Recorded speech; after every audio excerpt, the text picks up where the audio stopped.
4000க்கும் மேற்பட்ட நிரந்தர அரசு மருத்துவர் பணியிடங்களை நிரப்புவதை விரைவுபடுத்துமாறு பிரதமர் டலஸ்ரீ அன்வார் இப்ராஹிம் சுகாதார அமைச்சுக்கு அறிவுறுத்தி உள்ளதாக அரசாங்க செய்தி தொடர்பாளர் ஃபாமி ஃபாஜில் தெரிவித்துள்ளார். தகவல் தொடர்பு அமைச்சராகவும் இருக்கும் ஃபாமி ஃபாஜில் நேற்றைய அமைச்சரவை கூட்டத்தில் அன்வார் இந்த விஷயத்தை எழுப்பியதாகவும், பணி அமர்த்தல் செயல்முறை மிகவும் மெதுவாக நகர்கிறது என்று கவலை தெரிவித்ததாகவும் அவர் கூறினார்.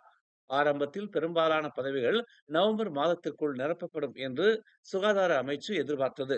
ஆனால் காலக்கெடு மிகவும் நீண்டதாக இருப்பதாக பிரதமர் உணர்ந்ததன் விளைவாக இந்த செயல்முறையை விரைவுபடுத்த அமைச்சிடம் கேட்கப்பட்டுள்ளதாக அவர் கூறினார்.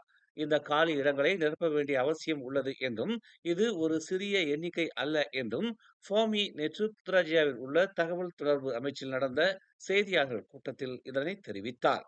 தேவையான நடைமுறைகளை சமரசம் செய்யாமல் ஆள் சேர்ப்பு செயல்முறையை விரைவுபடுத்தவும் எளிமைப்படுத்தவும் சுகாதார அமைச்சர் டாக்டர் ஜுல்கிஃப்லி அஹ்மத் உறுதி அளித்துள்ளதாக அவர் கூறினார்.